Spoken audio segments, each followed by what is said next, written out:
Morning all, it's 6:46 in the morning on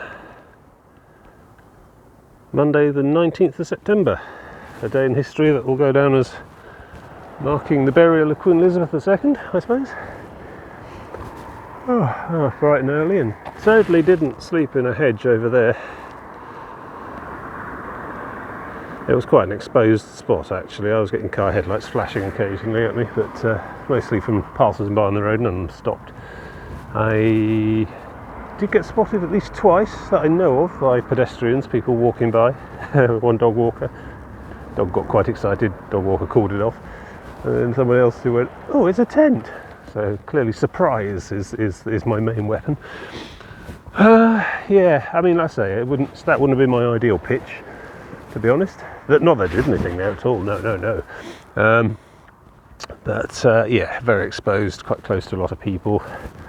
But to be honest, with wild camping, okay, yeah, so surprise is my main weapon. But, well, yeah, discretion, doing the discretionary. Oh, that's quite a nice sunset through some clouds there. Morning sunrise, I'm going to keep pointing at that whilst I gabble on. But look at it, glinting off that... I'm in zoom mode at the moment. The headland there, that's Hastings, East Hill and so on. So I don't know what smart filtering my camera's doing with regards to the light. But anyway, yes, I mean, you have to be discreet. Obviously, you have to do your part, you have to not take the piss. But even assuming you are spotted, you need to be spotted by someone who cares, for starters, and a lot of people don't. You have to be spotted by someone who cares and is prepared to do something about it. Now, for most people, that's going to be, I don't know, what, you have to phone the police, get involved in some sort of incident report, give a statement. It's a lot of bother for one bloke who's going to be gone in the morning and is not causing any other trouble. I mean, there is the very rare occasion that you'll be spotted by someone who is in an immediate position to do something about you, a farmer, a landowner, so on. Or an off-duty or even on-duty policeman. So, you know, discretion's important. But at the end of the day, what? I get served with a go-away order? Fine, you know. I don't mind. Someone explicitly tells me I'm not supposed to be there, I will move. But I made the valid attempt to try and use that campsite. It was full, and it was too far to the next one, so I don't think I was unreasonable there at all. And that's basically how it is, you know. You do a minimum amount of fuss and trouble, and you get the same in return, I think. Anyway, no, but I totally went in that campsite and didn't wild camp at all. So, oh yes, hello, my name's Tim. This is How to Murder Feet. If any of you joining me inexplicably at 90 episodes in the middle of a week-long hike, welcome. Please stay. Oh, there it is. Woof. Blow out my lens. That's quite a bit to look at as well. So I'm in a bit of a pickle, really. Well, not a pickle, I mean, it's all right, it's all planned for, but I need to find a toilet, mostly for a tap, so I can top up my water, because one of the things you tend not to realise for this kind of endeavour is you actually need quite a bit of water during the night. I don't know why. Perhaps I dehydrate easily, but I think it's because the bodily process of repairing my feet each night requires water. They're in good shape actually, I'm surprised. Yeah, a night's rest does help. You know, my feet are in much better, they feel like they're in much better condition than at the end of yesterday. I mean, partly that's just because I spent, 10 hours lying on my side and not putting any weight on my feet, so that's got to help, surely. But, yeah, it's going well. Shoulders ache a little bit. Here we go, look what we've found. Hello, you. Good, right, we're on the proper, this is, ostensibly what I'm actually doing. This is what the whole bloody thing's about. Only I started doing it long before they finished putting the signage up everywhere, but there's some section of it here that goes on for quite a way, certainly the far side of Dungeness, as far as I can tell on the maps. Maybe beyond, maybe all the way around to Ramsgate, who knows.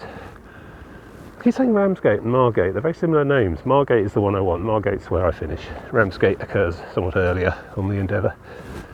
So yeah, today we're going up across there. You can just see I'm in zoom mode I think, just see the power station today. There it is, Dungeness Nuclear Power Station. It's not a big secret, everyone knows about it, it's marked on the maps and stuff. this acorn-based coast path goes right past the foot of it as well, so we'll soon see. Come out of there with 3 legs, that will help the walking. Ha ha ha. I don't know, there's a lot of bollocks talked about nuclear energy and nuclear power in general. I recommend people read up on it, but I will feel perfectly safe walking within about 100 metres of that building, frankly. Not sure I'd want to spend the night in front of it, but then I think they wouldn't want me to spend the night in front of it anyway. I suspect there's quite a lot of cameras around there. Not a good place for camping, even if it wasn't a nuclear power station. Still, I wouldn't need any torches for the night, so that'd be good. Ha ha ha. Yeah, so there's no shops or restaurants or anything nearby, obviously, and even if there were, they might be closed, because it's 6:45 in the morning. Stuff generally doesn't open until 8ish, perhaps, even on a weekday. But today's a bank holiday as well, so I think most people aren't even getting up until 11. So I think the deal is that at 11 o'clock we observe a 2-minute silence across the nation, which I probably will, but more through accident and circumstance than any deliberate intention. Yeah, so I don't want to carry on any further along this seawall because it stops at that scaffoldy tower thing, and that's basically the military base. Beyond there, military training area. I mean, the signage I've seen around here actually yesterday implies that if there's not a red flag flying, and you know, it's a bank holiday, so probably not. I mean, that's the trick I used to get across the Lulworth ranges on the coast path. But if there's not a red flag flying, you're allowed to actually go and cross there. But the path's pretty desolate and rocky, and there's not much until you hit the power station. But if I follow the acorns make an assumption that there is a red flag flying, and take you inland to the village of Lydd, along the perimeter fence of the firing area and barracks and whatnot, and that's fine. Because in Lydd, I might, if I'm lucky, find a village shop that's open anyway. I mean, the bank holiday is not a mandatory all businesses will close. It's a discretionary thing. Most employers have taken the choice to close everything because they want, let their employees make a decision on how they want to mark the day. So a lot of places are closing voluntarily, but it's not like a law or anything. So there might be small local shops still open for some part of the day, in which case I shall take the opportunity there. Otherwise, I've got 4,000 calories worth of dried nuts, cashews, peanuts, almonds, etc. in the top of the bag. Solid fare, but not terribly appealing. It's the water's the problem though. I'm down to about, one full container between the two. It's about a litre's worth, which is not going to last me all day. I will need to top up a bit somewhere. I'm hoping there'll be public toilets somewhere along the route. Just a tap I can use. Sink taps usually do the job. Look at that glorious sunrise now. Yeah, really I'm up at the crack of dawn, which is the way to do it with ninja camping. It's your part of the agreement, the unspoken compact, as it were. Part of the don't take the piss that I talk about. Is not languishing around till 11 in the morning. Plus, up at sunrise and away with minimal fuss minimises your own chance of being disturbed by somebody angry. I mean, still being there at lunchtime kind of signals an intent to stay there for quite a long time, and that's what people get annoyed about, I think. Folks don't generally mind you kipping in one night on the side of some scrubby bit of grass no one's using. Well, that's how I like to tell myself anyway. Yeah, so yes, today's plan. So we go that way to Lydd, about 4 miles, I think, 2 or 3.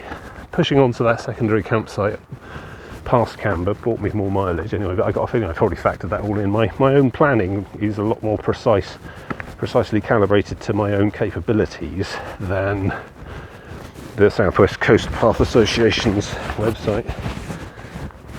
So yeah, I haven't really got much spare based on my own itinerary. It pretty does match what I can do. So yeah, anyway, on to Lydd, which is up there somewhere. Have a poke around it, probably getting on for about 8 by the time I get there.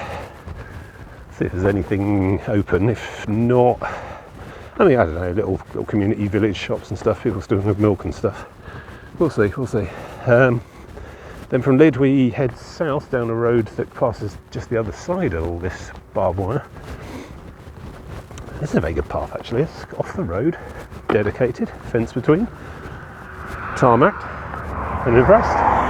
This is one of the reasons that even if there isn't a red flag flying, which it doesn't look there is, I can see 2 empty flagpoles there. I think I could have just carried on along the seafront if I wanted, but this puts another mile or two on the day going inland, but under much better conditions, I think. And generally I don't mess with military bases. It's a good rule for life. There's a breeze today, as you can see. Our windmill's tilting. Quite a lot of high cloud cover. The tent was soaking with condensation as well. And I put it away. The fly sheet, the outer bit, quite damp, quite wet. But not much to be done about that. Just pack it up and then hope it gets a chance to dry this evening when I get it all out again. So yes, into Lydd, then back out along a sort of country lane down to the coast, about 2/3 the way between here and the power station, and that last third is along the shore again to the power station. Loop round the outside of that and come round the back. The other side of the power station, the coast takes a sharp north turn, making a sort of angular, jutty Dungeness head that you can see on maps. We work up that north coast, past a whole load of beach huts and things, maybe a little cafes, I don't know, unlikely frankly. And then I think we end up in Dymchurch or St Mary's, one of those two little villages, and then somewhere around there, that'll be the end of the day. And I'll have to do the clandestine again.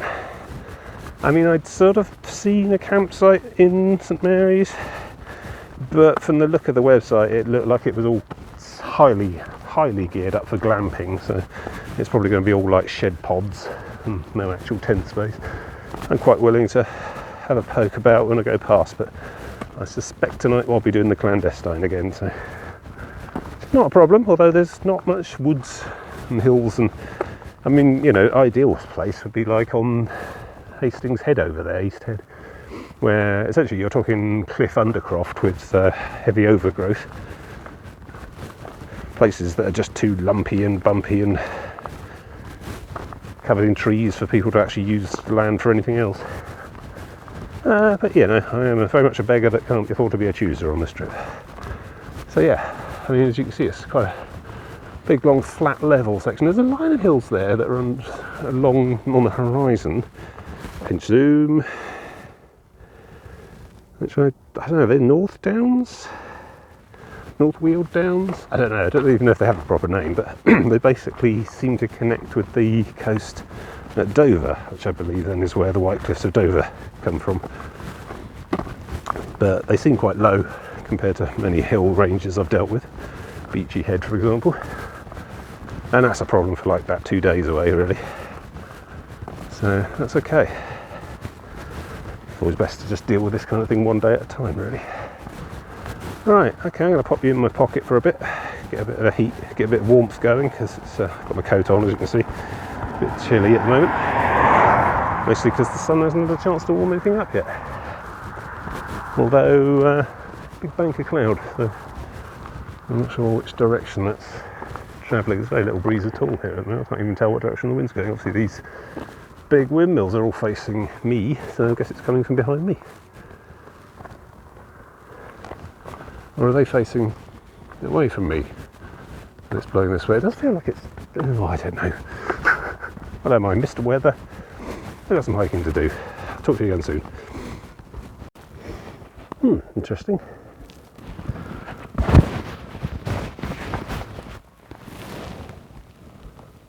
Like a tiny miniature housing estate in the middle of all that concrete hoardings. I don't think that's a housing estate at all. Seen something very similar in Ghost Recon Wildlands. Wildlands? Breakpoint. Whichever, they're much of a muchness. Yes, I suspect that's probably where members of our forces practice house-to-house urban conflict. A mock-up of a village, and observation tower on the top. They do all that like hand signalling stuff and going door to door. Doors and corners, people. So yeah, still wandering along the side of this really quite large base. It's not quite as large as the Lulworth Ranges, although that's a military base where they practice tank manoeuvres. So by necessity quite big. But yeah, the exclusions over this thing goes quite far out to sea again as well. I guess they, you know, fire all the guns seaward when they're practicing. I don't know, about you know, for somebody who plays surprisingly large number of computer games based on modern contemporary military conflicts, I know surprisingly little about exit velocities of contemporary military weapons. But I imagine some of the more high-powered rifles, the shots can go well out to sea. I don't know. Not something I ever care to pursue in real life. It's purely a recreational hobby. So, yeah, that cloud bank's going to be a feature today, I think. The sun's risen up into it, and I think that's probably the last we're going to see of it today now. But I've been promised no rain, so it's quite enchanting from underneath, lit like that. Like a soft sheet of cotton wool in the sky. So yeah, I mean, the weather said it might be overcast much of this week, which, you know, is fine. I don't mind. In some ways keeps me safe from being too badly sunburned. I think I caught a bit of it on my nose. Don't know. I think let me go selfie mode. Yeah, bit of red. Mind you, a fairly red nose at the best of times anyway, so right.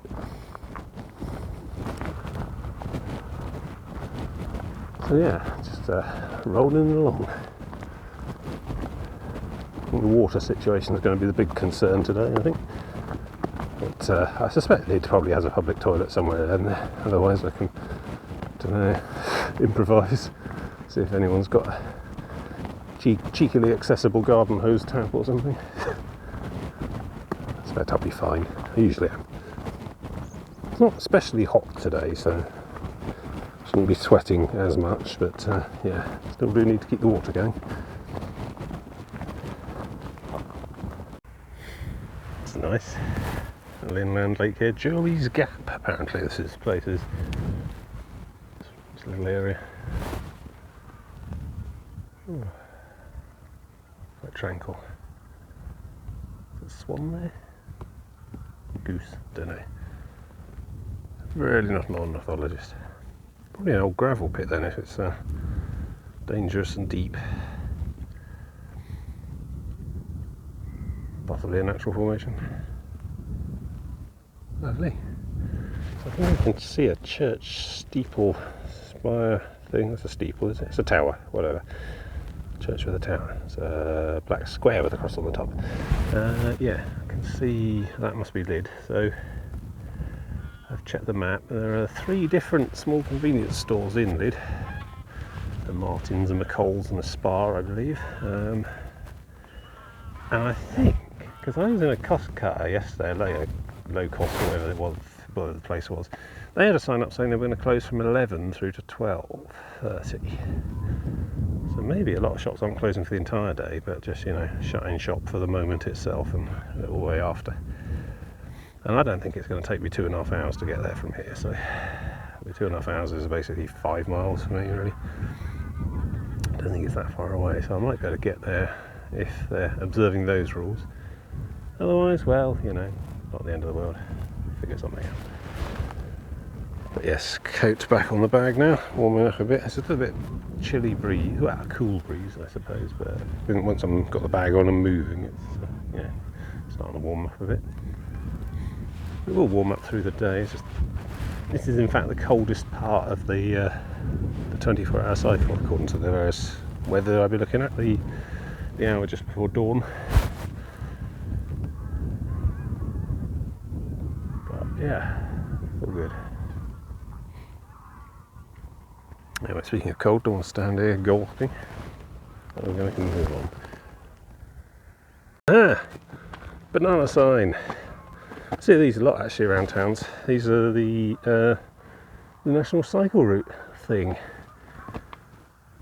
They got this particular distinctive sort of, it almost looks like a pickaxe handle, I suppose. So we're on National Cycle Route number 2, which is proving to be quite a good stalwart actually. I mean, if I get lost on this endeavour, then following the number 2 does seem to help, certainly along the south coast, because that's what it does. Royal Bank of Scotland sponsorship, are they even a thing anymore? Or they take into government ownership, I can't remember. This is one of 1,000 mileposts funded by the Royal Bank of Scotland to mark the millennium and the creation of the National Cycle Network. Yeah, I've seen these in all sorts of places. On all my hikings and stuff. Around Reading, I think there's a few. Newbury's got some. Oh, there's like a poem there, but I can't really make it out. But more importantly, look. Yeah, that's me. here we are, England Coast Path. Good, good, good. I'm really relieved to know that that wasn't just a one-off blip at Shoreham, you know. It was a useful stretch and I'd enjoyed following the signs immensely. It took a load off my mind, but then they just sort of disappeared on me at Eastbourne and I had to get to Camber Sands under my own gumption, which is a tricky proposition at best. But no, here we are, this is the way. And who knows how far this stretch of signage will go, how far the acorns will take me this time. They're a bit unreliable over here, not like in Cornwall.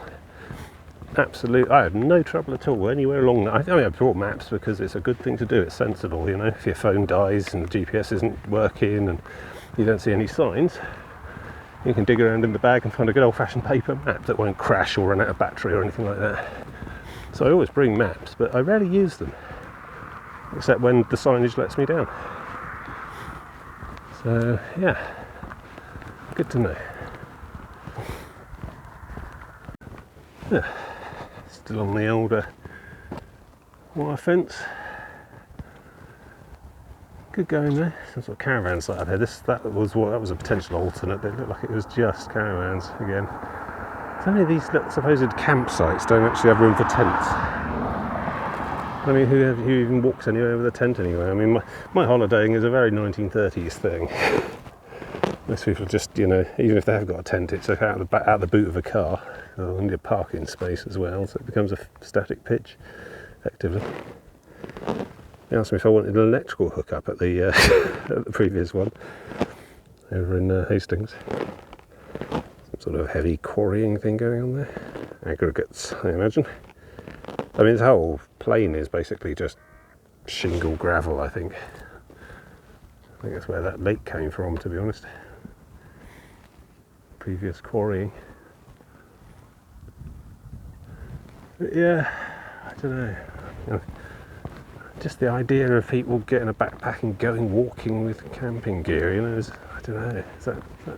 Am I hideously out of date? Camper vans, static caravan, hatchback with a massive tunnel tent in the boot. I don't know, I haven't seen anyone else with all the gear today. I mean, possibly because I'm not really on a sort of celebrated, well-known path much anymore. I mean, South West Coast Path, that's a thing, people do that, but what I'm doing now is just a form of very rare insanity, I think. I mean, just because there is, I mean, that's probably why there's such a sort of slack uptake on sorting the signage out for the England Coast Path. I mean, there was COVID and then, you know, people just don't really care that much because it's going to benefit how many people? Who is walking the England Coast Path? I mean, there's a small community of bloggers out there, but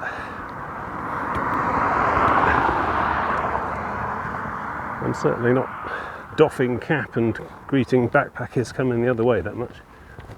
So yeah, maybe I am a bit odd. And why bother, you know, putting signage up all around the entire coast of Great Britain just for me, just for one person, or 20 people, or however many are currently trekking their way around. South West Coast Path, different thing, quite established, popular, and it's in a nice part of the world as well. I mean, not that this isn't, of course. Loving this, like, you know, Cold War aesthetic at the moment. But I imagine there'll be large stretches of this countryside's coastline which may not have the tourist appeal that, you know, Penhale Sands does, or Constantine Bay, St Michael's Mount. So yeah, okay, I don't suppose there's much of a high priority rush to get the signage sorted out. I don't know, I enjoy what I do, but yeah, I'd be first to admit it's probably not common. It's nice here though, calm, quiet, waterbirds.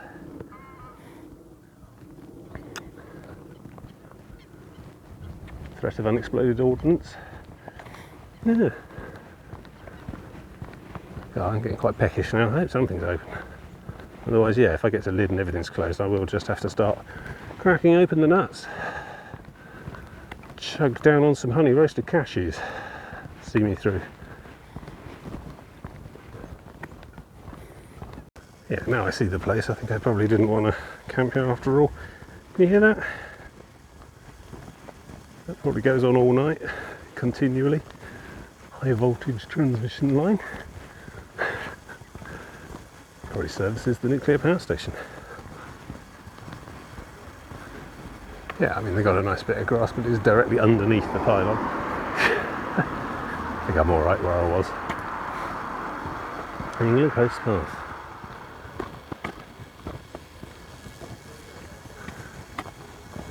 Do you want the quiet life? Is that rhetorical? Ironical? Don't know. Not going to get it here. Interesting. Somewhere back there. Kent. Kent County Council, maintaining and protecting your public rights-of-way network. Well, thank you, Kent County Council. It's much appreciated. Not like bloody Rother DC over there. Very hostile to overnight camping, that lot. Let's see if the Kentish are any more welcoming. Oh. Good, well, here we go. I made it to Kent. So that's another county ticked off. East Sussex done. Yeah, I don't know. Hard to form an impression, really. I mean, it's, I don't know where East Sussex began and West Sussex started. Somewhere around Brighton, I think. I think Brighton might be its own little unitary authority or something. But yeah, on the whole, quite nice. Flatter generally than Dorset and the Isle of Wight. Not quite as much access problems as Hampshire, obviously, but still a fair few places I couldn't go where I wanted. Here and there, and quite a lot of signage issues. But on the whole, yeah, pleasant and I don't want to use the word unremarkable, that seems harsh, but yeah, not the most memorable of the counties, certainly. So, we're into Kent now. The only thing I really know about Kent is the Darling Buds of May, a television programme from the 80s or 90s, 80s I think, starring David Jason principally, where Catherine Zeta-Jones got her big shot to fame, which was a sort of 1950s heartwarming Sunday afternoon serial about a tax inspector that goes to try and stop a family of locals in Kent being on the rob, and ends up going completely native. And it was all quite charming. But I suspect Kent, modern day Kent, is probably not like that. A lot of fruit and veg come from Kent. See a lot of origin stickers on, well, those strawberries, for example, very typical. Quite an agricultural sort of county, whichever. Hops, I think, hops, beer, hops for beer, yeah, probably quite a lot of glass houses, greenhouses, but yeah, and of course Dover, I suppose, famous for being the place you go to if you want to get off the UK, in most cases. Canterbury, cathedral there, don't know a lot about that. Canterbury Tales, Chaucer. Yeah, I'm hoping to learn a lot more about Kent in the next, the remainder of this week. And of course the other week, in spring, my traditional May week, usually timed to match Eurovision Song Contest for some sort of bizarre reason. I'm going to be going from, in theory, Margate all the way back down to the Queen Elizabeth II Bridge at Dartford, London, along the Thames there. Along the north coast here, which apparently is just a navigational nightmare of fens, channels without bridges, little islands and so on, all reputed to be quite flat, the other side of that row of hills I suppose in the distance. But I mean, I'm not that worried about the end of this week, to be honest, yet, let alone a week 7 months away. Try and get through today first, that's usually how this all works. But yeah, I'm going to be spending quite a lot of time in Kent, I think, till at least next May. Although I probably won't be doing any day tripping over the winter. It's all a bit far from home now.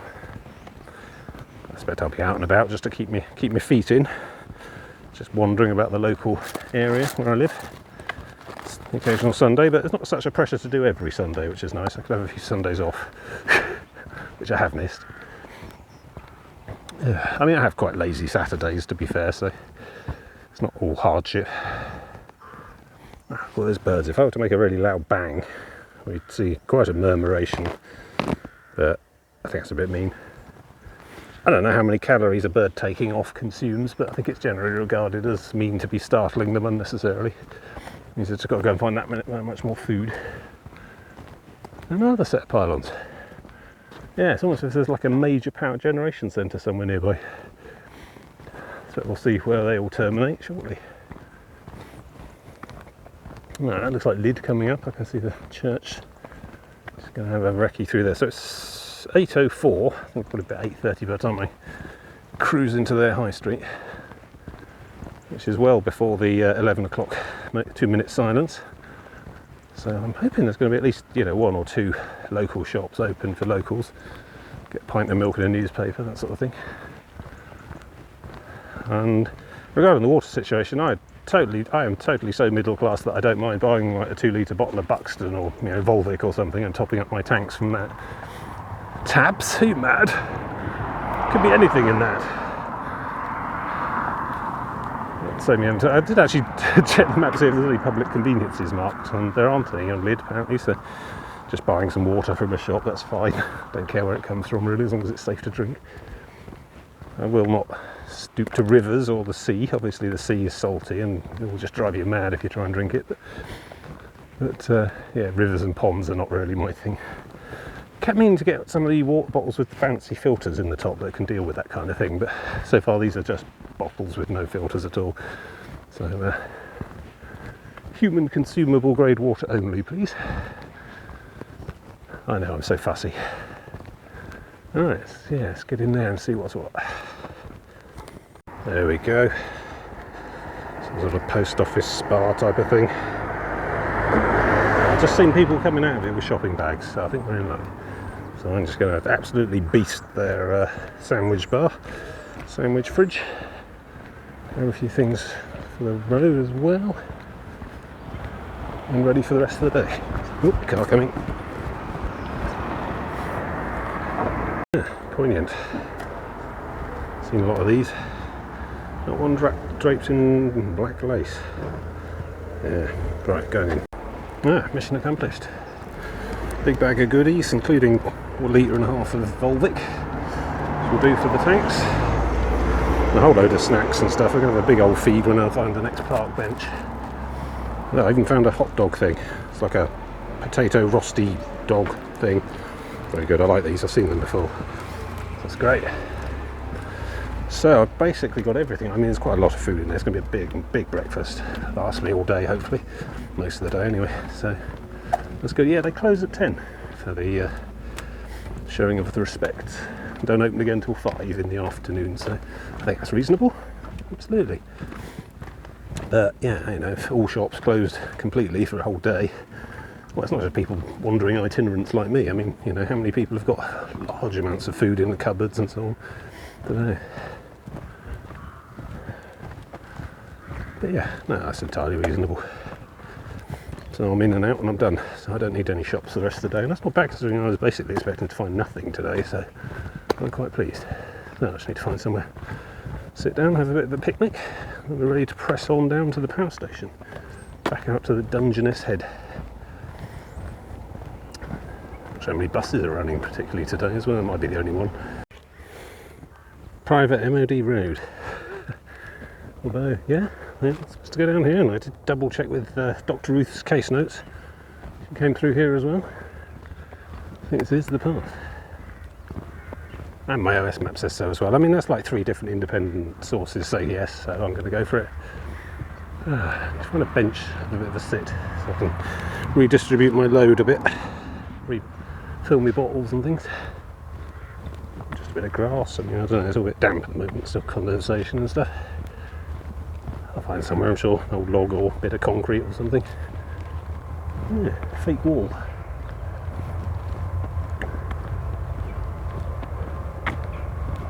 A lot of fake buildings in there. That's all sorts of urban combat training, I guess.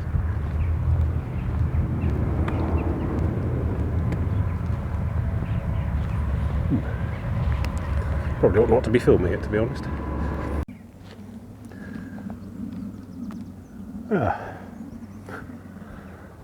This looks fairly recent. Must have been this year, doing the heat waves. To get out quite a corner of this place. Doesn't seem to have gone completely out of control there. I guess what with the army base nearby, there's plenty of people to help. So yeah, big old lake the other side, fishing. Seen people with their little fishing tents and things along the shore already. Still no bench. I have to just find a least damp looking bit of grass. Basically been hiking non-stop since about 7:30, so yeah, I've been going about an hour and a half. Making some headway. Quite a zigzaggy day today, the route all in all. Inland, outland, still very useful detour into Lydd. Basically sorted for supplies now for the rest of the day, I imagine. Just need to sort my bag out.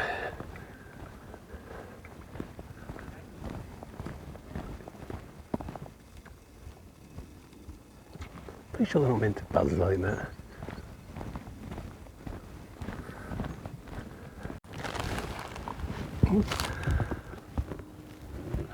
It's quite a sight. Modern progress or some such. Yeah, that's the power station. So heading back to the coast along the edge of the military base. Not far now, I think. So that's that campsite. I can't work out how to get into it though. Maybe the entrance is further along this road, but not important, don't need it now. Yeah, trying to find a bin to put this lot in. Carrying it with me for the while, I think. There's enough people litter stuff, I don't need my help. I suppose there'll probably be a bin somewhere down near the power station. I don't know if there's like a visitor centre or something, but I know there's a little train station there. Dungeness. I don't know if it's like a main line or a little branch line or something, but yeah, it's got its own train station. There's an airport not far from here, Lydd Airport, small airstrip. All the utilities to service this power station. How many people in Lydd actually work in there? Quite a few, I suppose. It's the nearest village. Yeah. Right, let's carry on, get to the seafront. And it's just a left turn and past the power station. A sharp left turn and back up the coast, pretty much doubling back on the way I've come. Did pass some walker there who told me I could have got to the beach up at Lydd by, just going a mile sideways. Not really the point, it's not my route. If I could have just got off the train at Eastbourne and walked directly to Margate across country, but no, coast path, coast. I can't even see the tower thing at the other end, so must have made quite a bit of distance along the coast, taking my inland detour. And anyway, I needed the supplies, so it's all good. So yeah, I think we turn left along the road here. Eventually rejoin the coast. Quite a flat, desolate sort of place. You can see why they bothered, turned most of it into a firing range and the rest of it into a nuclear power station. It's a great big long gravel country really. There's a bit of grazing pasture there, but not much. Of course, this is all not that far above sea level as well. So in the coming ocean apocalypse, I imagine this will all be underwater fairly soon. I find myself fascinated with that. There's I forget the actual URL, but there's a website you can go to where you can basically it's got maps of everywhere, and you put in what you think how much sea level rise you want to display on them, and it colours in the areas that will be inundated, the areas that are going to vanish. And this particular peninsula is certainly at risk from about half a metre's worth, and pretty much all of Cambridgeshire, which is all very low country indeed. Certain parts of Cambridgeshire and Peterborough and that sort of area where I think they're below sea level normally. So, yeah, something to think about. Alright, yeah, I need to be over there somewhere. Let's follow this round. Keep thinking I'm nearly there, but actually it's just a really big thing far away. Sort of looping around various bits of farmland, most of which have keep out unidentified explosives signs on the fencing. These sheep seem pretty chill about it all. I suppose every so often one just detonates, but on the whole, quite a peaceful life. Yeah, there's farm buildings here, just working way along this track. It's got that sort of concreted military agricultural sort of side road look.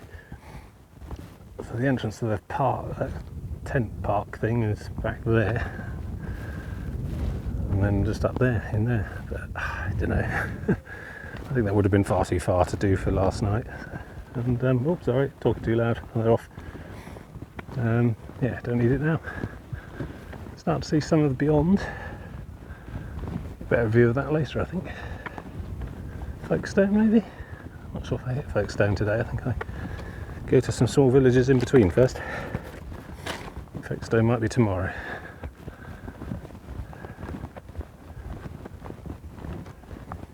Hmm, 10 o'clock. Still walking along the edge of the military area. I'm taking that to mean vehicular access. I'm going to give it a go anyway. There'll be some hilarious backtracking otherwise. I'm sure whatever the problem is, I can scramble across it on foot. And that's not getting any bigger. But slightly. It's still quite far away though. Yeah, I think that thing's going to be completely enormous when I get there. We'll be passing around the other side along the seashore, yeah. To get a fairly close look at it. I should probably try and look it up before I get there, so I'm knowledgeable when I'm talking about it. What type of reactor it is, how long it's been running, etc, etc. I think that blocky one on the left might be Dungeness B. I think Dungeness A might be inside that long rectangular container. Might have been decommissioned, not sure. Could be making all this up. I sometimes do. Fear of ignorance, I think. Fear of seeming ignorant, anyway.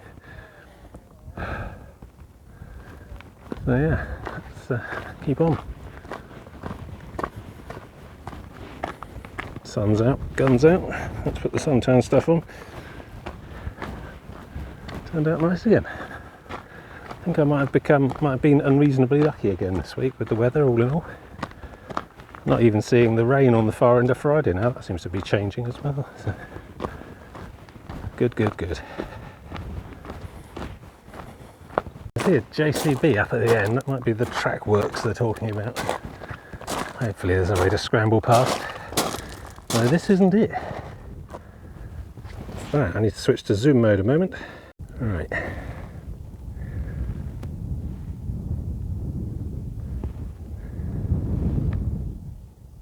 Environment Agency. Underwater obstacles, even uneven surface, slippery surface, sudden drop. Danger underwater obstructions, no swimming, no diving, deep water. I think they're talking about the channel, which I have no intention of going in at all. In fact, if I have gone in there, then something's gone terribly wrong. But yeah, I don't know what is that all prohibited on there as well? I suppose they don't really want people wandering around the outskirts of a nuclear power station. Looking from the parallax of those two buildings, I think we're nearly at the seafront then, because they're all lined up along the sea. Well, their path does say go through here, the English coast path and all that. A number of different signs and maps tell me so. I mean, this caution closed for works thing, I don't know. I'm guessing that's something that can scramble up and down and around. It probably just means you can't drive any further down here, since very few people actually walk these places. But we'll see. It's quite warm. There's a bit more of a breeze, really. It's quite calm today at the moment. See, I could shimmy across the top of that if I had to, but it's probably a better way up ahead. I mean, in theory, if the red flags aren't flying, I think you can just go along that shore all the way to Camber, but it's probably hard going, and there was definitely no shops along there. And they probably disapprove of camping in the middle of that kind of red flag to red flag sprint. Well, certainly I don't want to camp along there, no. Alright, let's get to the end of here and see what the deal is. Right, so just been to Wikipedia. So that is Dungeness A and B sat next to each other. Dungeness A is consists of two Magnox 250 megawatt electrical power plants, which were closed down quite a long time ago, 2008 or so.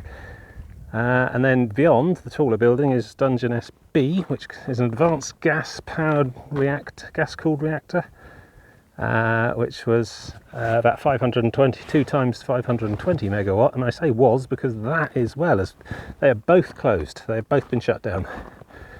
The nearer low building has been decommissioned for quite some time, about a decade or more. The other one is the taller one at the back, has been in the defueling phase since June 2021 apparently.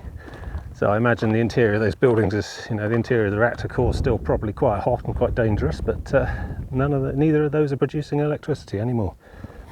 I don't think there's any other Dungeness C on the cards. So yeah, after all that excitement, turns out I'm looking at some industrial archaeology, although yeah, probably a year is nowhere near long enough for it to be no longer radioactive in the middle. So yeah, they built a big old building around it, seal it up. Yeah, I was pretty sure to begin with that this nearer low building was a decommissioned one, but didn't realise the one on the other end was decommissioned as well. Yeah, so yeah, Wikipedia has all the details, timeline, history, ownership, etc., capacities, types of reactor and so on.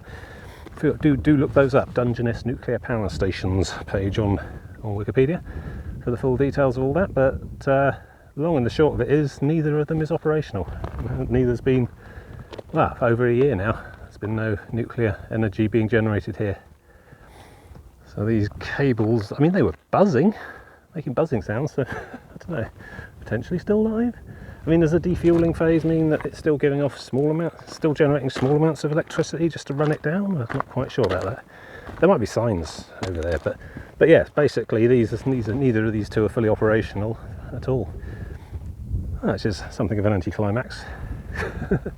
That's probably why they're fine with me hiking across the seafront directly in front of them.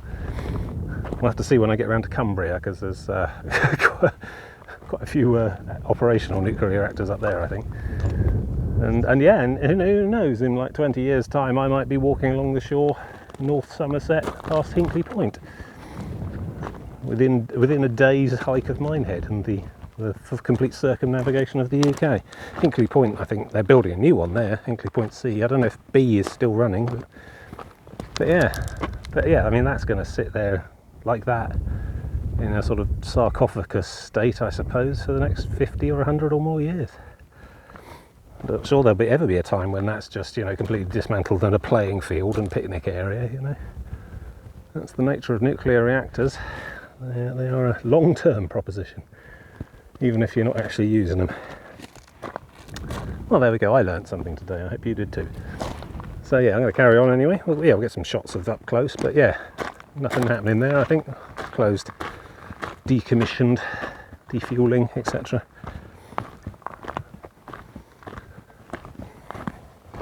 So here we are on the beach again. Oh, no red flag flying. I suppose I could have walked 5 miles across the shingle that way. Kind of glad I went the way I did, to be honest. Plus I needed the shop anyway. But yeah, so it looks like you're allowed along the beach if you time it right. But I had no forewarning or planning at all. So this is obviously, well, there's a sign there, obviously, obviously about it. It is sea defences they're building. Just because this whole part of the coast is continually being eroded. Nuclear power station or no. So they're working on building up something or other. A couple of people parked up here, very full bin. I think I'll just carry on carrying my rubbish. I've tied it to the back of the bag for now. But yeah, it works here. Hello? Is anybody there? Portal reference there. I'm so with it. Right, so yeah, just round all this clutter and then along the beach. Get some close-up looks at a disappointingly closed nuclear reactor. Don't know about anybody else, I'm getting a massive Planet of the Apes vibe off of this whole situation. Decided to come down to the sand a bit because it's just shingle up there, there's no actual path as such. The maps say I should go along here and everything, but nobody's gone out of their way to actually put a footpath in or anything. Just carried on round. Rejoin the other side where it starts to get a bit more beach hutty. I'll climb back up on top once we get a bit nearer. But yeah, hard going otherwise. And that's coming in as well, so yeah, I'll be alright though. Be alright for an hour or so. Good. 10:31. Yeah. When people ask me where were you when Queen Elizabeth was buried, I'll have some interesting story to tell. You can still see Hastings Head there, Hastings Hills, Country Park, whatever, Fairlight. In the distance. We're going around this corner though, and then it's going to be all different scenery again, I think. A whole other vista past the power plant. Yeah, good. Whoa. Oh, that's hard work.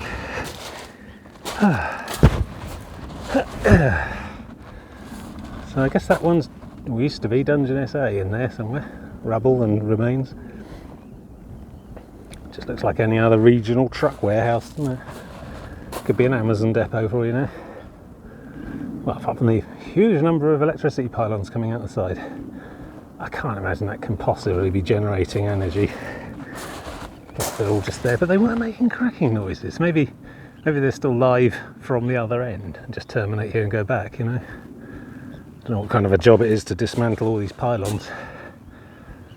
Quite expensive, I imagine, and if they're there anyway and nobody particularly cares, I suppose you're not going to pay to have them taken down. That one over there, I don't know, it's in a lot of cars and vehicles amongst the base of it all. So I'm guessing that, I think probably defueling doesn't mean the same thing as off. Perhaps it's spinning down, running down gently. The thing with the nuclear reactor is you can't just flick it on and off. It is what it is. Presumably they can be run down to cold over a long period of time. Don't put new fuel in. But see, I thought nuclear reactors were part of the solution, not part of the problem when it comes to global warming, because they don't give off greenhouse gases.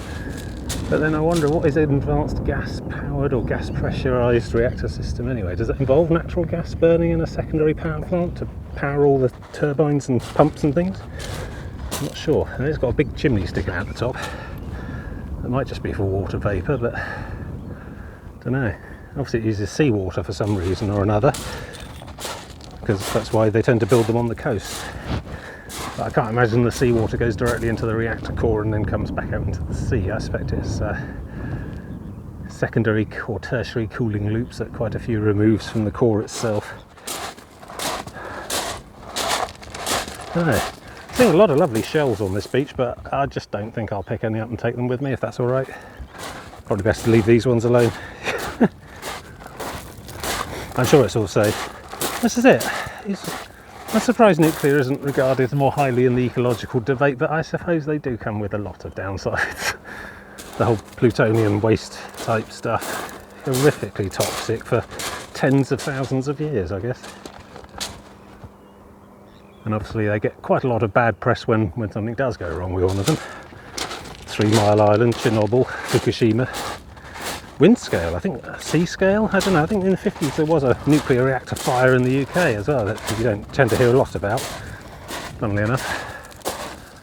So yeah, they do go wrong, and they are very, very expensive to build, probably quite expensive to run, very expensive to decommission, turn off. I mean, this is a bank holiday Monday, and I can see about 20 cars in that car park in the distance there. Oh yeah, I'm in zoom mode, look, you can see too.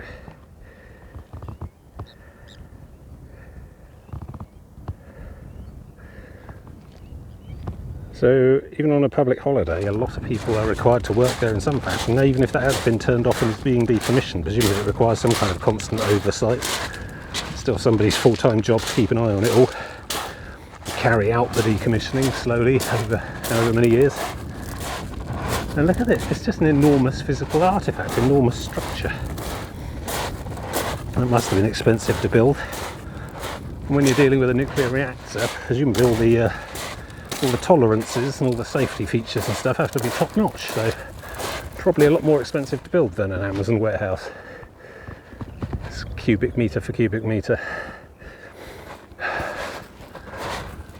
But somehow, you know, France runs about 70% of their generation, maybe higher these days, that was the figure I heard a while ago. 70% of their electricity comes from domestic nuclear generation. I think, to be honest, in Britain we get a fair bit of that as well across the channel, interconnectors and so on. So clearly nuclear had a place, or was thought to be the thing. But then So no, we've been through a long period of not really building any new ones. Plus they tend to be twice as expensive as they say they're going to be and take twice as long to build, and oh no, we don't like the Chinese at the moment, we don't want them working on our nuclear stuff. So, you know, problematic I suppose compared to filling a farmer's field with solar panels. I think solar and wind are probably the ultimate answer, but we need the battery technology. There we go, look, wind farm on the horizon. Juxtaposition time, folks. I think if you can store that effectively and redistribute it when it's not windy or sunny, then I don't see why, yeah, it shouldn't all be solar and wind. But it's going to take a long time for us to get there. And it's going to take a lot less, you know, village green preservation societies complaining about wind farms on their hills for us to get to that kind of position. And until then, well, I suppose that kind of thing is the answer. If we're now saying that coal and gas are not to be touched with a 10-foot pole, and I generally agree with the science, believe the science from that regard. Yeah. Maybe nuclear is a stopgap. Trouble is, nuclear is not quick. It takes like 20 years to build one of these places. 20 or so before it can start actually paying its way. Probably more. And then, yeah, as you can see, probably about another 20 years to take it apart once it's outlived its usefulness. Technology moves on as well. I mean, apparently that one was a Magnox reactor. I remember reading about those being the, you know, the shizzle back when I used to go to Butlins Minehead as a kid. There's a little day trip to the nuclear power station at Hinkley Point. Yeah, we went along. Control room, interesting. Probably a bit lost on a 10-year-old, but all I remember from that trip was that there was an actual nuclear engineer on that trip coach party with us. I think he worked in a different nuclear power station, and it was a nightmare because essentially what you had is an expert going on the entry-level grade kids tour and just hogging the poor guide with all sorts of technical questions, and everyone else just really lost it. So kind of marred that for me, but kind of thing happens. Oh look, a path. Now, is this the path? Kind of lost the signage a bit around here and kind of assume, I mean, I'm basically just walking along the beach into a nuclear power plant, but I'm assuming that the map isn't lying to me and that somewhere along here is the correct path. And I suspect someone will tell me off if I go too far the wrong way. Come rushing out in hazmat suits, quickly pinning a photographic film badge to my shirt, you know.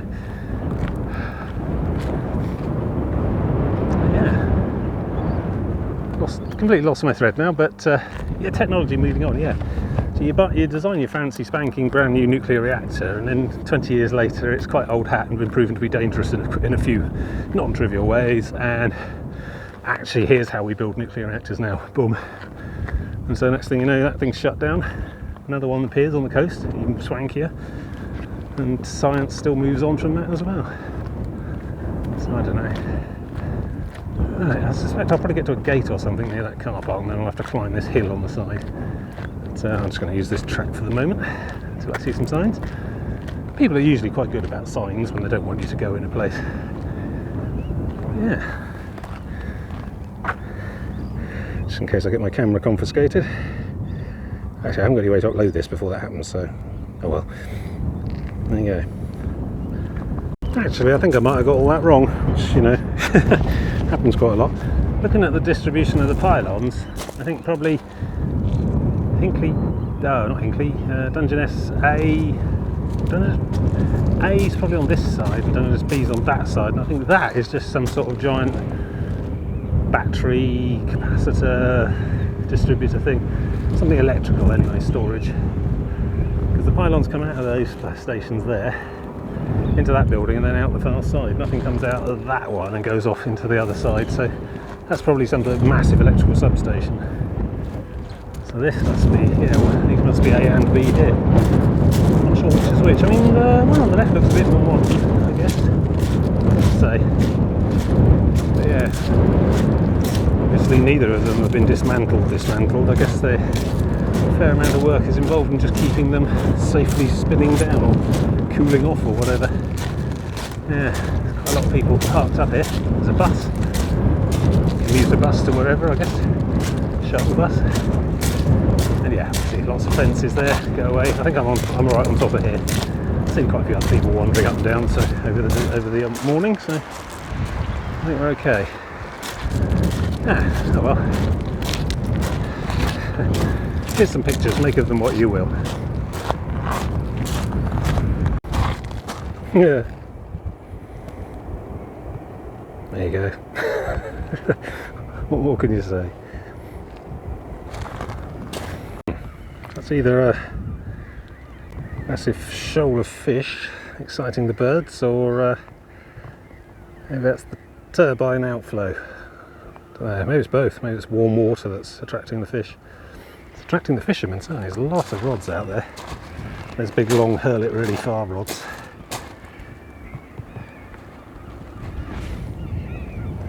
Interesting. Big sort of wake around that area trailing off into the sea.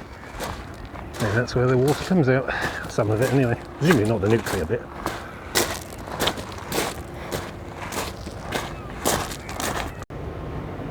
Well, it's 2 minutes to 11 and here I am at Dungeness Bird Hide. So I thought I might just sit here quietly for 2 minutes. Why not? Show my own minuscule brand of respect. So there we go, that's definitely Dungeness B because there was a sign on it saying B, and also it's making a lot of noise and there's steam coming out of it still.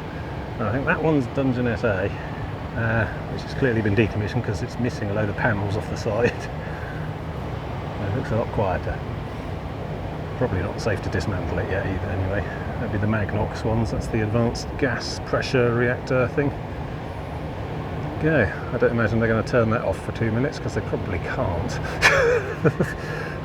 But yes, I'm going to go dark and then we'll go down the end, go around the end, see what's next. A bunch of lighthouses and things.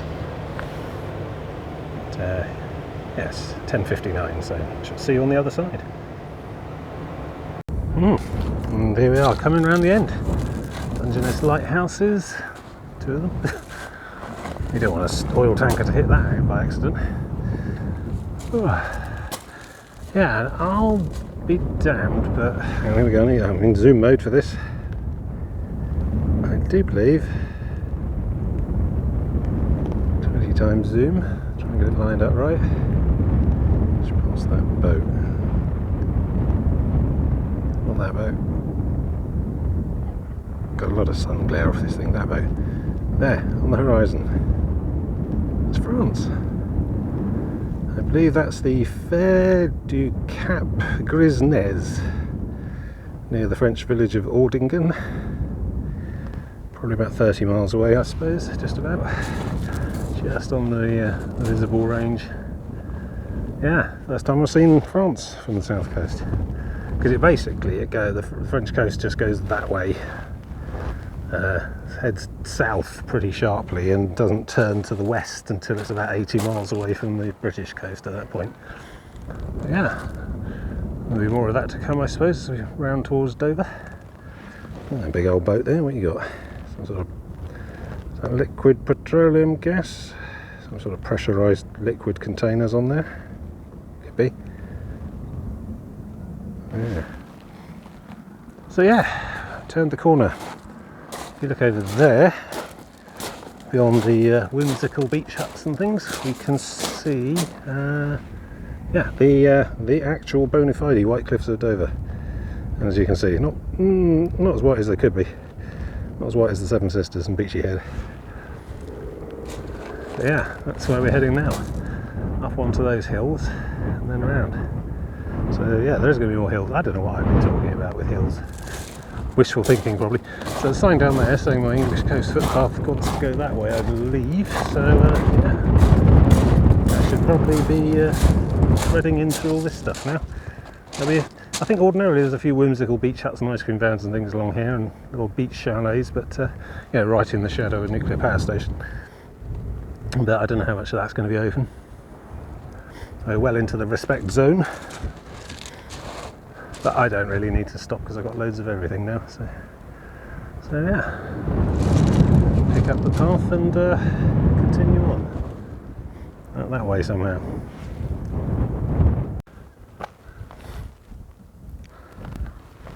It's obviously the touristy end of Dungeness Head, as it came in through the wilderness back. But, Yeah, England Coast Path, this way. Up to that other lighthouse, I expect the more modern one. Yeah, there's a railway station here somewhere. I think that might be it, just over there. Not sure what the timetable's like, but surprisingly accessible place.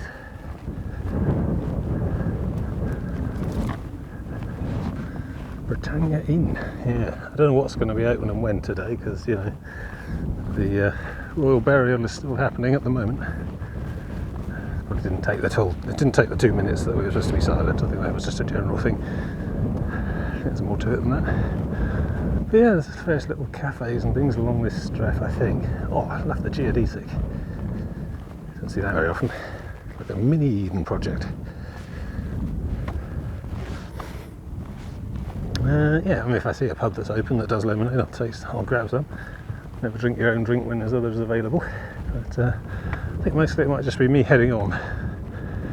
Trying to get to St Mary today, but Google says I can do that in about 2.5 hours. And it's just gone 11, so I may find myself at my overnight stop point with like 5 hours to spare. I don't know, Google overestimates how fast I go, because Google doesn't know I'm carrying this backpack, but it's maybe the day I start pushing and compressing. Don't know, I might just keep pushing on until I feel like I've had enough for the day. Look somewhere likely hedge. See what that does. Even if I'd end up doing the same amount of days, but just really short ones from here on, that wouldn't be unwelcome. We'll see how we go. Don't know if this is open or not. Probably not, I'd have said.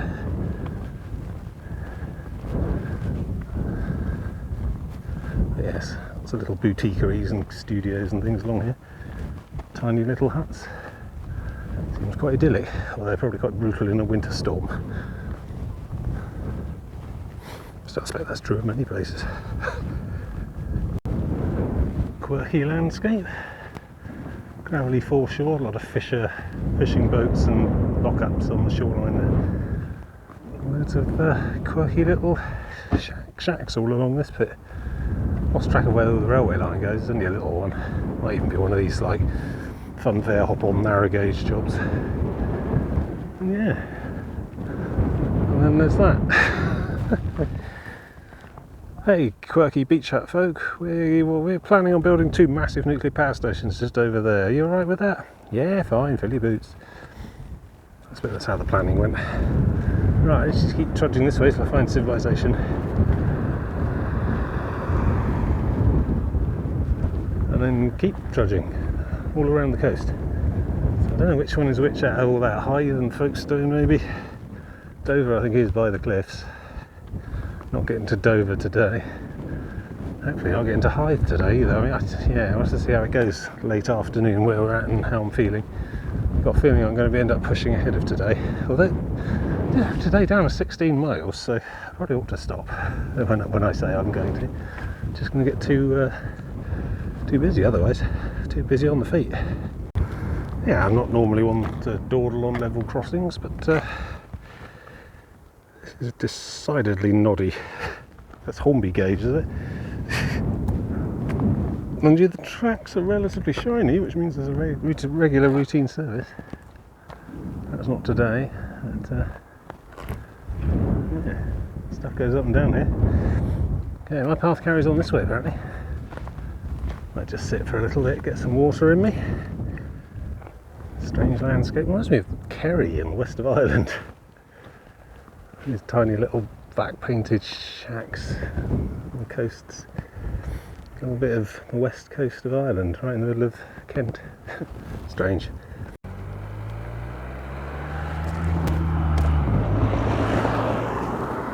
So this is Lyde on Sea, or is it Lydd? I don't know, Lyde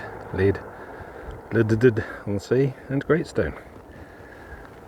So basically Lyde or Lydd is just over there. So I've done a massive loop around to the power station and back. It's taken me about 2 hours or so. That's okay. Carrying on to the end of it, turn left and then just follow the coast all the way around to Folkestone ultimately. Hopefully don't get there quite today, but we'll see. Looking at toilets at the moment, I think they might have some up here. All the basic dull business of being an organic life form. If I were a robot, this would be a lot easier.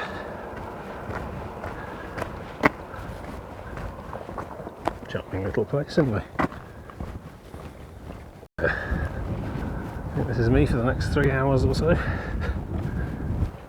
Turn the corner and then we've got this fine coastal footpath that will go and go and go. Eventually we'll end up at the hills over there on the south edge.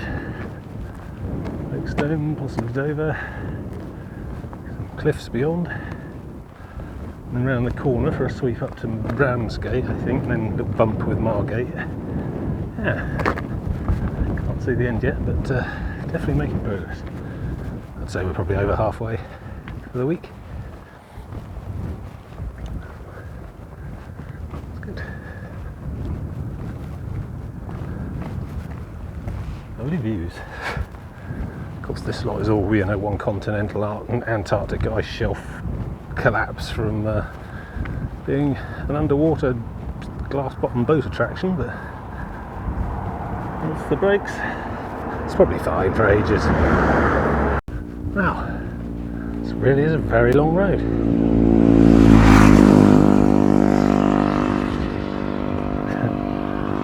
Unchanging's the word. I mean, I suppose the houses are individually different, but yeah, it's row houses, there's only one house deep. It's all sort of like shingly wilderness on the other side.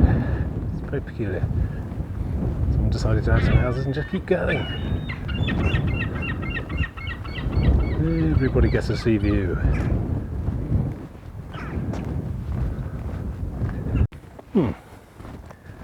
There, Coast Drive becomes the parade. It's no difference whatsoever as far as I can tell. It's been a long walk so far. Stumbling a little bit. Oh, there's this uneven pavement. Keep your eyes on these drop curbs come out of nowhere. So I've been checking them out, and I reckon that one's not. I don't think that's Dover. I think that's Folkestone. So that must be Hythe, perhaps. So I think Dover's beyond the cliffs there. There's another small semi-bay there. I think that might be Samphire Hoe. I'm not sure. Problems for later, certainly. I just need to get to the end of this, which is very long and very straight.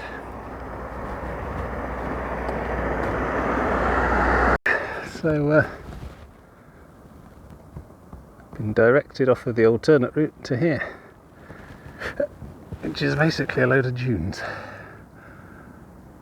and or pebbles, although it looks like some firm sand down there to be had as well. That tide is definitely going out, and quite a range as well. Look at it, really far out. About a mile? I don't know. Something like that. So yeah, I thought, right, I'm going to have a sit and a proper rest before I tackled all this. This looks like hard going at the end of quite a gruelling long walk as well. Not sure how far I've got to go. Let me just go away and check Google and come back.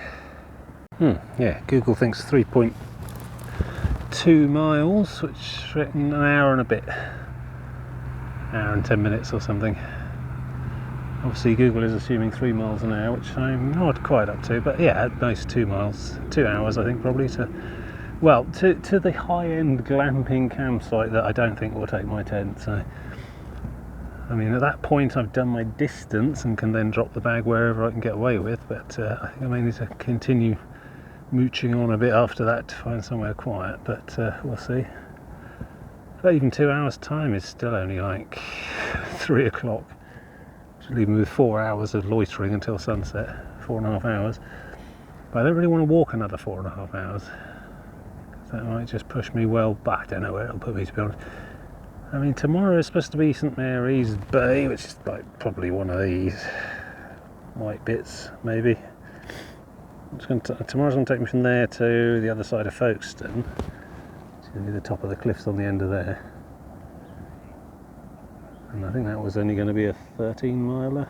But obviously if I push further than the campsite I can't use, then that'll be an even shorter day. It'll start accumulating.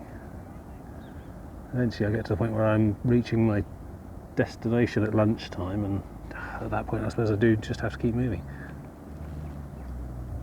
Don't know where I'm accumulating this distance from, this time. Thought I had it all mapped out quite well. Oh, feet are a bit achy. Got a heavy ache.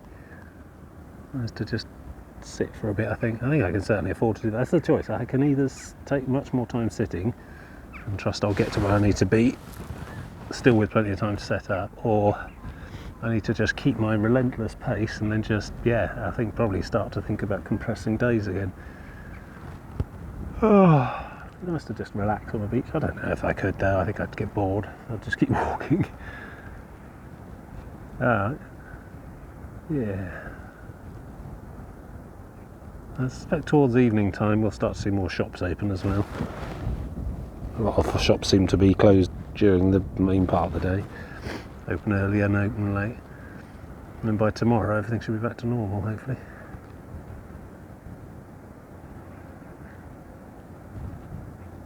Yeah, okay, well, that's a nice spot, certainly. Golden sands.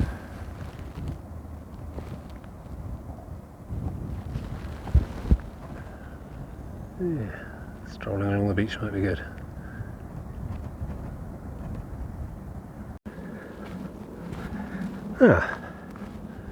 So many shells. Keep treading on them, they go pop. Feel bad. Walking along the beach, which is lovely. I think, to be honest, oh dear, crunch, sorry, it's alright. Maybe over here a little bit. Trying to stuff the actual wet stuff. Looks like the coast path basically follows the coast now for a very long time. I have to go and route around and get my other maps out, but certainly all the way up to Hythe, Dymchurch and Hythe. There's a bit of a problem because what I'm finding now, that wind's picked up some, where's that coming from? Yeah. What I'm finding now is that what we've got is just a massive sort of collection of seaside villages that all sort of blur into each other, and my path takes me just along the promenade between them all. And that's nice, but it comes to be a problem when I want to do the clandestine, when I want to find succour for the evening, because I think there's not very many sort of interstitial headlands and parklands and stuff that I can use for this now. It's not like Cornwall or whatever. I think it's just basically going to be seaside promenade, village shorefront green after another. And those really are a bit piss-takey to set up on, really. So I'm really not sure what I'm going to do. I'm going to get to where I hoped to camp tonight and find it is a high-end glamping resort, not suitable for tents. And yeah, there's going to be like nowhere else really. Obviously I could trek inland and look for little corners of fields and things, I suppose. I might try that, but get to the place I was going to get to for the end of today very early as well. That's okay, because I've got a feeling I'm going to need the extra time to scope out somewhere to sleep. Yeah. I mean, it's like largely golf courses, seaside village greens, golf courses, seaside village greens, and that's about it. I think obviously on the headland over there it gets a bit more wild, but I'm not terribly keen on camping on the top of a cliff either. So yeah, it's difficult in different ways. I mean, I presume if I was in the middle of the Lincolnshire wilds or Cumberland or something, Cumbria, I'd have no trouble with this kind of thing at all. I mean, I'd have trouble finding food and water and stuff, but swings and roundabouts. I enjoy this walking on the beach bit. So I think at the moment my plan is basically to get to where I was aiming at, confirm it's no good, and then just keep walking and keep looking for opportunity. I suppose, I don't know. I mean, the path is probably suitable to walk all night on, to be honest. I mean, I could potentially just sleep on a park bench during the day and walk at night at this point, because the path really does seem to be quite straightforward. Might even be illuminated at certain points from here onwards, I don't know. Yeah, have to see. I mean, I never quite know what I'm going to do before I get there of an evening on this sort of thing, but yeah, I have to That's a minor concern. It doesn't look wild enough to get away with wild camping, let's put it that way. The next day's worth of path. I have to just be really audacious about it, you know. Make like I'm homeless or something. Or I could just bite the bullet and go for a hotel or a B&B or something. Bound to be a few of those along here. Which, you know, not against the rules or anything. The walking's the thing. And that's what I'm doing. So, you know, the particulars of how I sleep aren't really here or there. We'll see. See how it's looking when I get there. Probably I'm going to end up pushing past Dymchurch today anyway. Thus begins the contraction of my final day, I suppose. It usually starts midweek on a given week. Just start pushing and pushing. We'll see. But yes, let's try not to let all that fretting detract from my enjoyment of wandering along this beach. It's nice. Great Stone, I think we're in. Or Romney on the marsh. Somewhere out that way. But yeah, an enormous tidal range of shore. I think that's still going out. It's about half a mile wide. Astonishing beach. Surprising to find it here. Alright, I'm going to carry on strolling, pondering as well. Yeah, Little Stone Beach. See, my worry is that pretty much from here, well after the end of today, it's all going to be this kind of thing. Which is lovely and grassy and flat and festooned with signs saying that your encampment will be removed. And no overnight camping, etc. Also, look at it. It's just ridiculous. You can't camp here. Oh, hello. Loving thoughts of our mum and dad, happy memories of Little Stone. Dennis Leslie Everett, 1926 to 2010. Doris Valentine Everett, 1928 to 2013. Pretty standard. So yeah, we're powering on. They're quite a long way from the. I mean, they seem like they're quite close, but they are enormous power stations over there. But yes, I think it's all a bit like this, really. I don't know. So I think my plan at the moment is to just keep powering on till I reach or past Dymchurch at the very main extent of today's walking. I don't see I could feasibly get much further than that today. And if I can't find anywhere suitable to sneak away a tent, I'll have to just start cadging around hotels and B&Bs, I guess. Which I don't mind. I mean, one idea that suggested itself was that I get a bus back to Hastings to the campsite I used the first night and just go back in there, but then get a bus back here in the morning. But that does seem to defeat the purpose of the objective. I'm not really supposed to use public transport whilst I'm on the actual trip, unless it's a ferry across a river. So yeah, always taxi away and back again, you know, might as well be doing day tripping at that point. But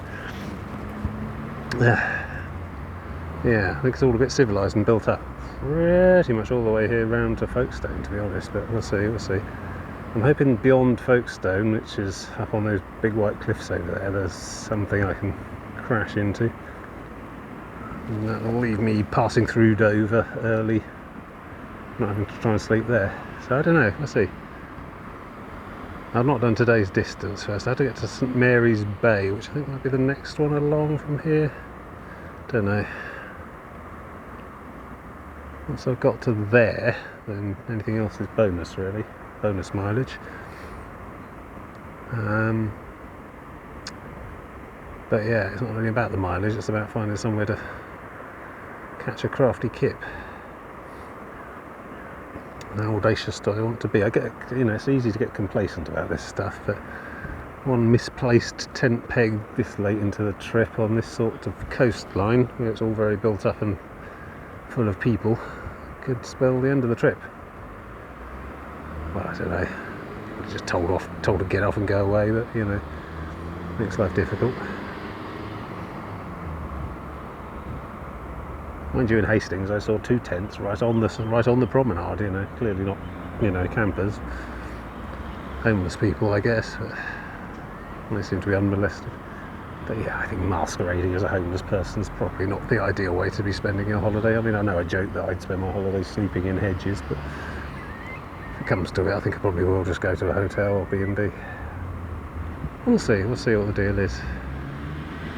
I keep saying what the deal is. The deal is round there. So the seaside town past Dover. We'll pass through it. And we can see what the deal is there. I need a new phrase. New Romney out that way. And Dymchurch signs for. I think I'll end up going to Dymchurch along the coast rather than back onto the main A roads and whatnot. But yeah.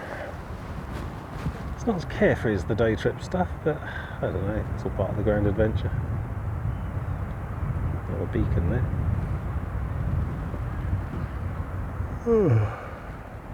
Isn't it? Tide is starting to come in, or it's just closer at this end of the beach. Yeah, great big long wide bit, much longer on that side. Yeah. Some sort of breakwater out there.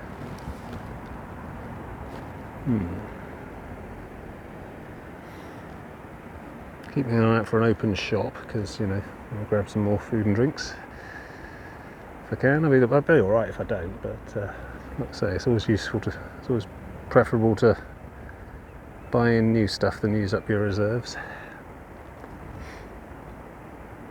Yeah, it's a lovely part of the world. I had no idea any of this was here. It's nice.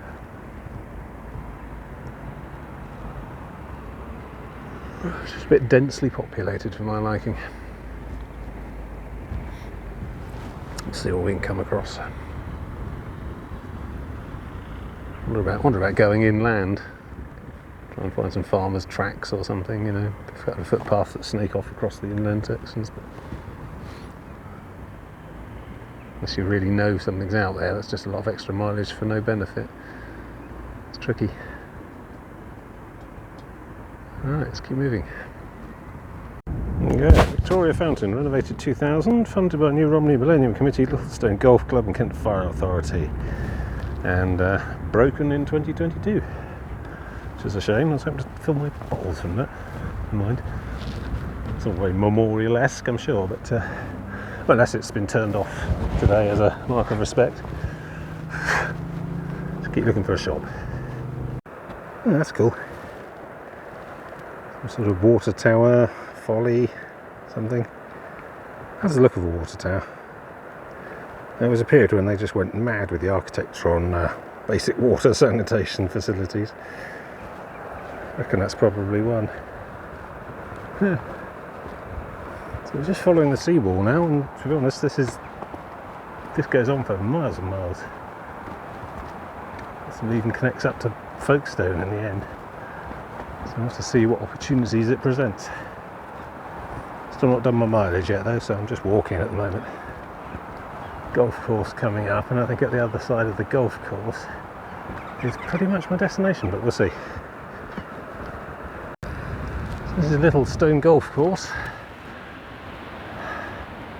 which despite appearances is still in use. I've let that go a bit. But that is just the other side of that barbed wire fence. Now this track here, and more specifically the green margin on the far side, offer possibilities, but to be honest it's 2:30. I mean, I've potentially got another 5 hours of daylight left, so I probably ought to just keep walking. Yeah, up ahead is the St Mary's Bay, I think. I'll show you as we enter there, where I was planning on camping, but I suspect I won't be welcome there. It's all like eco pods and lots of champagne glasses on the website. I may not fit in. No, there's so many places that have a little tent icon on Google Maps are not places you could walk into with a tent and camp the night, you know. Sure, yes, you would like to hire a static caravan for 14 days. No, not really. Still, I appreciate I might be in the minority in this kind of thing. So we're just going to keep walking, I think. I mean, I scouted the map and I've seen beyond Dymchurch are two likely looking bits of green land. One might be fields, but there might be some hedge margins, that kind of thing. The other looks like it might be a park of some sort. I don't know, I'd be chancing my luck a bit, but it seems quite large for a park, so I don't know. or just keep walking. I mean, eventually then there's Hythe, which I think is that one with the golden sand straight ahead. It looks a bit overgrown for my liking, but prior to reaching Hythe there might be more stuff. In between Hythe and Folkestone, I don't know, there might be more stuff as well, but that really will be pushing my luck for today, I think. I'll be extremely knackered out from that. Let's see. I mean, tomorrow I just need to get the other side of Folkestone in theory, so I think I've already started to warp my schedule. And we'll see. But you know, it's the same old story, isn't it? The nearer sunset it gets, the more audacious I become. More desperate, I suppose you would say. We'll see. But yes, I've not really earmarked any suitable campsites from here to the end of the entire week now. They all seem to be, I mean, something between Folkestone and Dover, or just the other side of Dover, maybe the other side of Folkestone. It was a caravan club caravan site. I don't think they'll let me in. I don't have a caravan, not a member, but it implies that sort of the terrain around there might support more of a clandestine approach. I don't know. And beyond that, I got my earmarked a beach corner with some sort of derelict land nearby, short of Ramsgate. That might do for my last night out. But I don't know. Again, got to go there, got to have a look, judge how it looks, play it by ear. So we're just going to keep on walking, really. Yeah. That doesn't really look like they want me there, to be honest. I'm not even going to inquire. But yet again, kooky little tent icon on Google Maps. It's like some sort of glamping nightmare. Anyway, that means I've done my distance for today. This is St Mary's Bay. It is just coming up to 3 o'clock. So I might as well just keep walking and see what adventure puts in my path.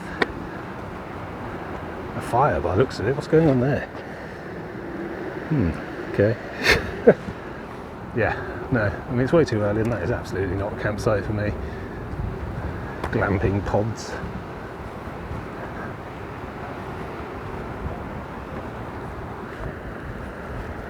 I haven't quite get over how early it is. I think there's a sort of cloud is obscuring the sun a bit.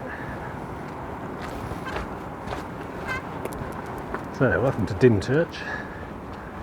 Dymchurch with a Y. A big long pleasure beach, parky beach type thing. Giving off a bit of a no overnight camping vibe. That's okay, I've got a long time actually. Seem to be settling into a bit of a long distance gait as well, so that helps.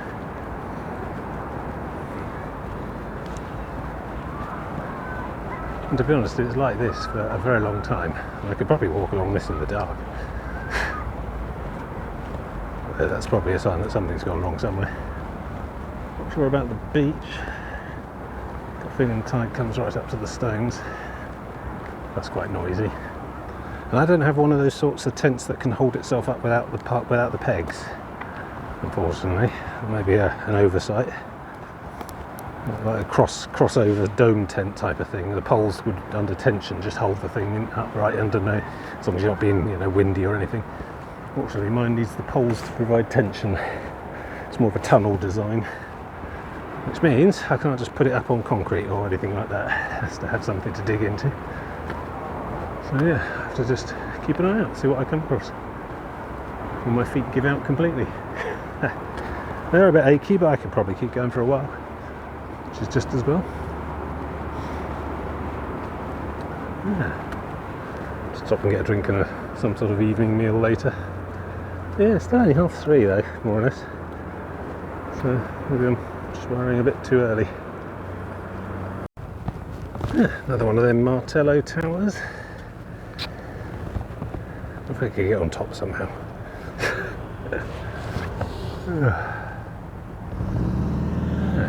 Coming up on Dymchurch proper. See all the little nice shops that are defying bank holiday curfew. Tesco down there actually. Worth a minor detour, I think. Yes. Have a snack and a drink. Prepare myself for the late evening shift. It's only 3:30. Seem to be doing rather more well than I was expecting. It's a bit embarrassing. No, I'm going to be out the other side of Hythe by sunset at this rate, I think. Just keep an eye out. Still here. This is the seawall at Dymchurch. Leaving the village proper, really. Stopped for some snacks and whatnot, so we're all good. Ready for the early evening session. So it's like 4 o'clock now. It's like 4 o'clock now. It is 4 o'clock now. Don't know where I got that from. Reversion to teenage years, clearly. So 4 o'clock, 3.5 hours till sunset, thereabouts. And 5 miles to Hythe. Now I'm trying not to hit Hythe, but I don't know, 5 miles, that's about 2 and a bit hours at my current usual rate, so I probably will hit Hythe. So I don't know, keep an eye out, see what I see. Probably don't want to be in Folkestone for sunset, although if I am, then well, I suppose that opens up possibilities of hotels or B&Bs. I'm kind of hoping that there's a big gap between Dymchurch and Hythe, but not much of a gap between Hythe and Folkestone. And also, Folkestone was pretty much the end of day tomorrow. So yeah, I mean, if I somehow managed to complete 2 days worth of hiking in 1 day, that would be something, but I think that's just going to be a bit beyond me. I'm hoping I'll find something suitable around 7 o'clock-ish as I'm rocking up to just before Hythe, I think. And then, you know, as it gets dark, well, just drop it and go. I mean, something like that would do, to be honest. Edge that side to block from the houses. Yeah, okay, wall this side to block from casually being cycled over. You're going to get passers-by, but probably not too many late into the evening and up and away early in the morning. Yeah, that's the sort of thing, but obviously we're still way too early. So, yeah, I don't know. I'm vaguely confident in my ability to find something in any situation, but we're sort of moving towards urban ninja camping, which is not my forte, not my specialisation. We'll have to see what we see. But I don't know. I mean, if the measurements I made prior to coming out here using the Google Maps and stuff and the little string connecty measure distance tool are correct, then I've done about 17 miles, 18 miles today so far.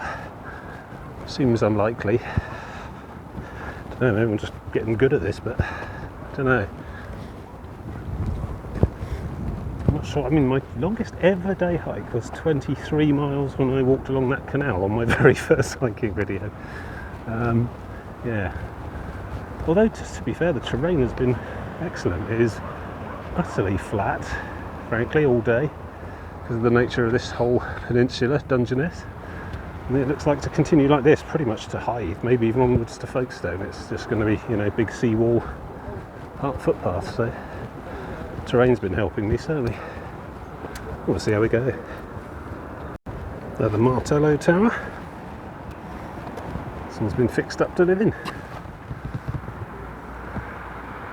An exotic shape. That's how the top works, presumably some sort of internal platform spiral stairs. You actually look out the windows. I mean, much use if you couldn't look out the windows. Yeah. What other than in this part of the world? Some ornamental, some historic museum stuff, archaeological. Some of them are houses. Some are contemporary as well. Some people build houses that look like them, I've seen. Very distinctive.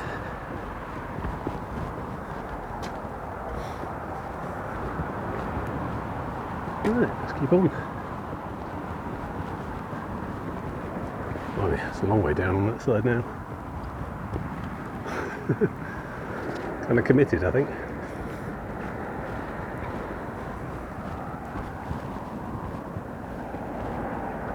Yeah, the tide's come in quite far now, and looks like it's just rocks in the sea there. So committed this side as well. Right. Okay. I think I've got a plan. I'd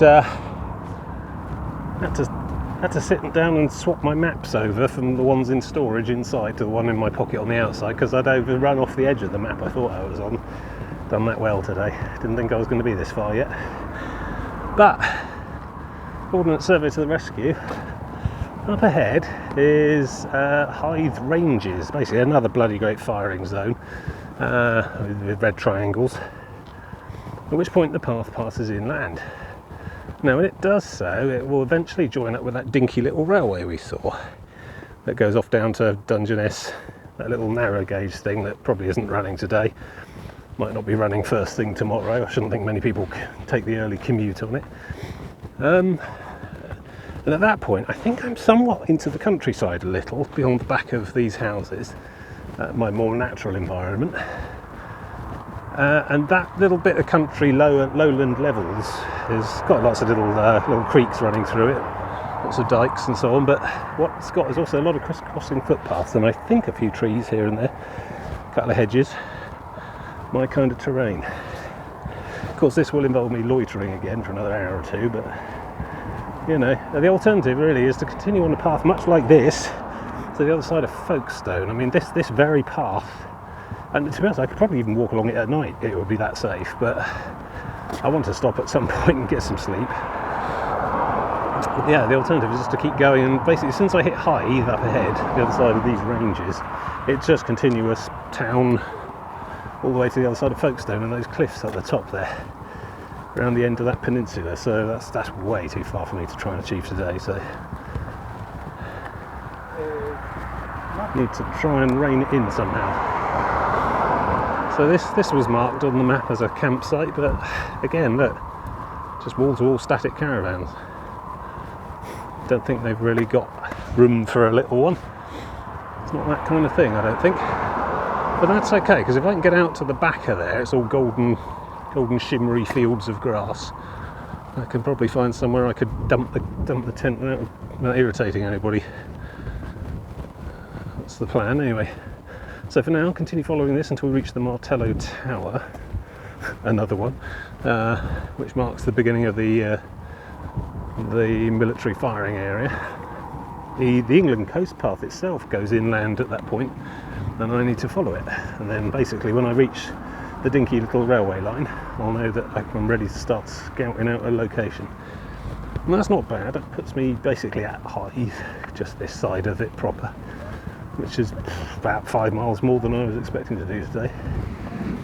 So yeah, about 20 odd miles today, something like that. I don't know, I'll have to measure it when I get home. It's really difficult to measure distances with the little stringy tool on the app version of Google Maps.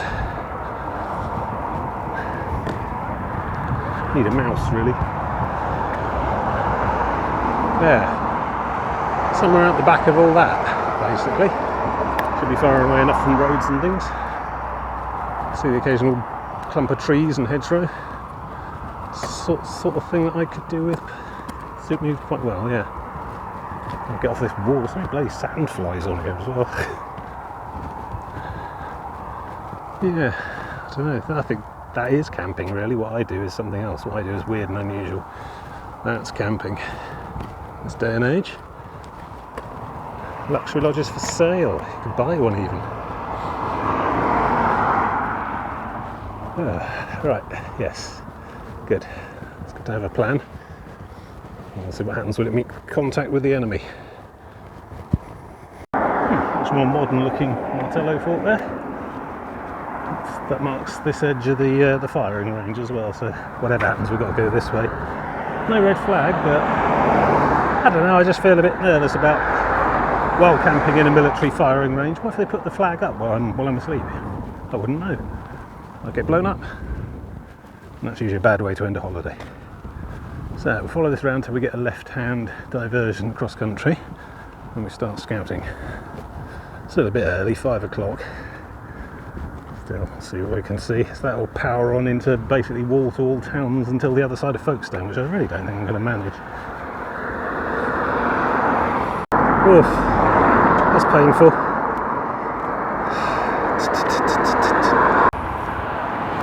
Can't help noticing there's a massive housing estate where I thought there might be fields. Going to carry on investigating. Getting that sinking feeling again. Well, this is kind of what I had in mind, but not quite. Going to need to find at least a gate-off style. It's alright, contingency upon contingency. Might be something near back the other side of the little railway there. We'll see. Looks like the cans have got free roam with all this, which doesn't help me any. Should consult the map further when I get to the next junction and style and whatnot. Still got 2 hours till sunset. Plenty of time to find something suitable.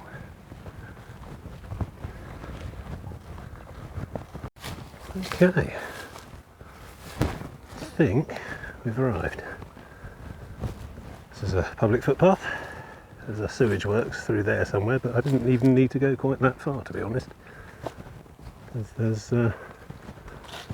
quite a bit of space under here. Someone else has already been here before me. Hard to tell, that can's been severely eroded by the weather. Don't know how fresh this is or how frequent, probably 1 or 2 different fires, but I imagine if I hunt about a bit.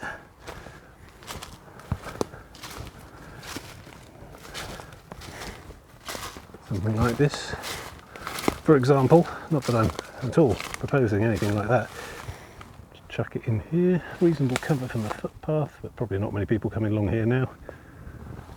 That train line, that's the little light hobby railway from Hythe down to, I might go from Folkestone, I don't know. Runs down to Dungeness, but probably not today because it's a bank holiday Monday and it's getting quite late, and probably not until at least 7 o'clock tomorrow morning. I doubt it's an early morning commuter service. So there we go, on the outskirts of Hythe, pretty much. Somewhere along here, wherever it seems best for me to. I'll carry on exploring a bit. I've got a couple of hours to kill, but yes, this is looking pretty much perfect.